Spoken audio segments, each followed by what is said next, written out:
అందరికీ నమస్కారం. This is Naresh. ముందుగా అందరికీ శివరాత్రి శుభాకాంక్షలు. ఈరోజు మనం శివభక్తి, శివతత్వం గురించి తెలుసుకుందాం.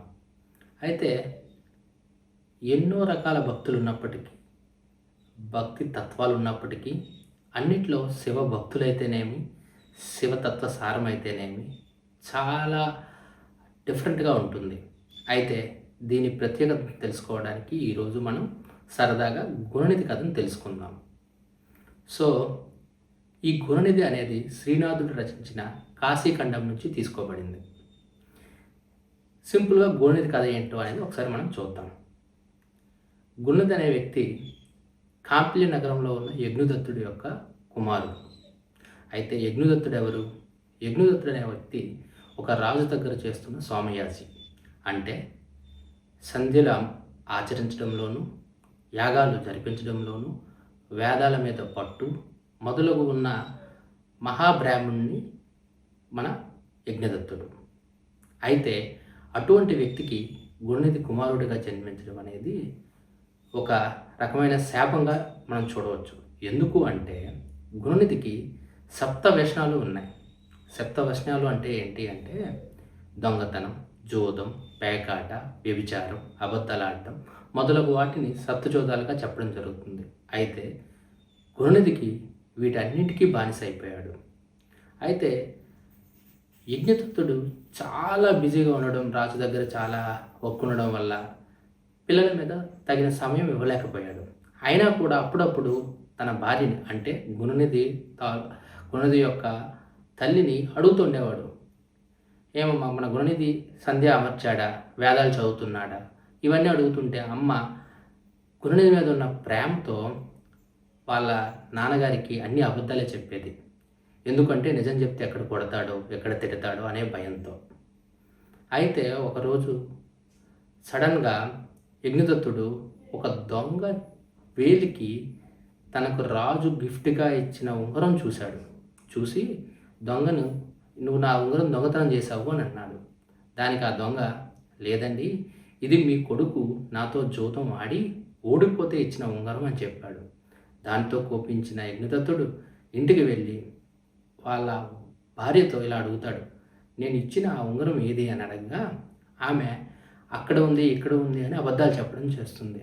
దానితో అర్థం చేసుకున్న యజ్ఞదత్తుడు, నువ్వు నాతో ఇంతవరకు అబద్ధాలు ఆడావు, నా కొడుకు ఇలా పాడైపోవడం కారణమయ్యావు అని చెప్పి తనకి విడాకులు ఇచ్చేసి తనని వెళ్ళిపోమని అంటాడు. అంతేకాకుండా నాకు ఈ రోజుతో కొడుకు అనేవాడు లేడు, చనిపోయాడు అనుకుంటాను అని చెప్పి వాళ్ళ కొడుకును కూడా అక్కడి నుంచి బయటకు పంపించేస్తాడు.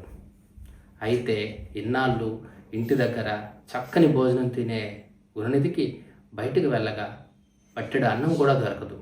అలా అని ఏదైనా పని చేసుకుని బతుకుదామంటే ఎటువంటి స్కిల్స్ కానీ నైపుణ్యం కానీ తన దగ్గర లేదు. అలానే అడుక్కోలేడు.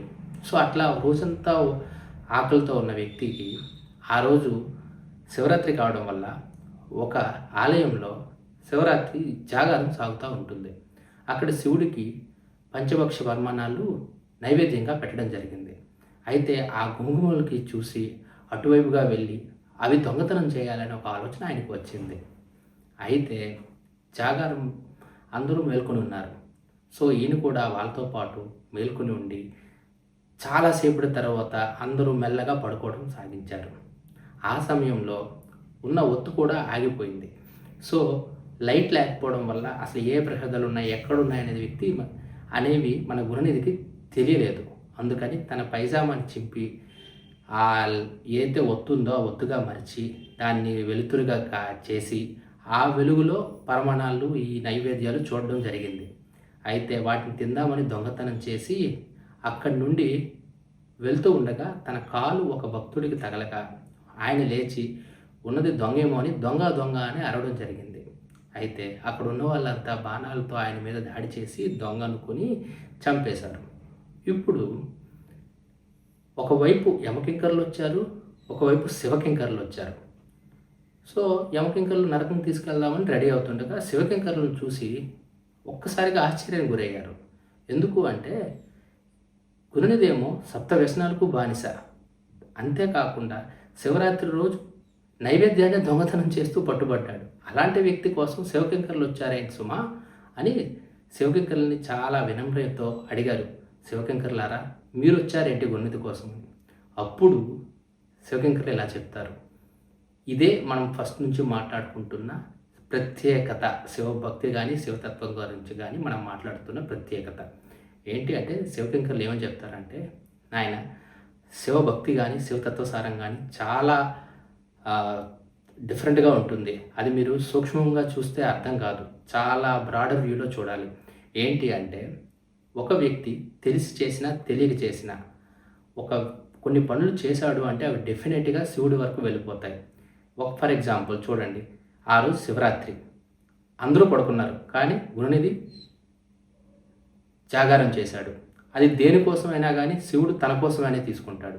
అదేవిధంగా ఆరిపోతున్న ఒత్తుని వెలిగించాడు. అదేవిధంగా శివాలయం లోపల ప్రాణాన్నే అర్పించాడు. ఇంతకంటే ఏం కావాలి? శివుడికి తెలిసి చేసినా తెలియక చేసినా ఆ భక్తి మాత్రం శివుడి వద్దకు వెళ్తుంది. అందుకు ఈ గుణనిధి అన్నవాడు శివరాత్రి రోజు ఇన్ని చేయడం వలన తనకి చాలా పుణ్యం వచ్చిందని, తన కైలాసానికి తీసుకువెళ్తున్నామని కైలాసానికి తీసుకువెళ్తారు. అంతటితోనే కాకుండా శివుడు ఈ గుణనిధిని తన నెక్స్ట్ జన్మలో కుబేరుడిగా కూడా పుట్టించాడు. ఇప్పటికన్నా అర్థమైందా శివతత్వ సారం? శివతత్వ సారంలో మనకు తెలిసి చేసినా తెలియక చేసినా తన కోసం తనకు జరిగేవన్నీ కూడా శివుడు తీసుకుంటాడు. ఇదే శివతత్వ సారం. Thank you for watching. Stay tune.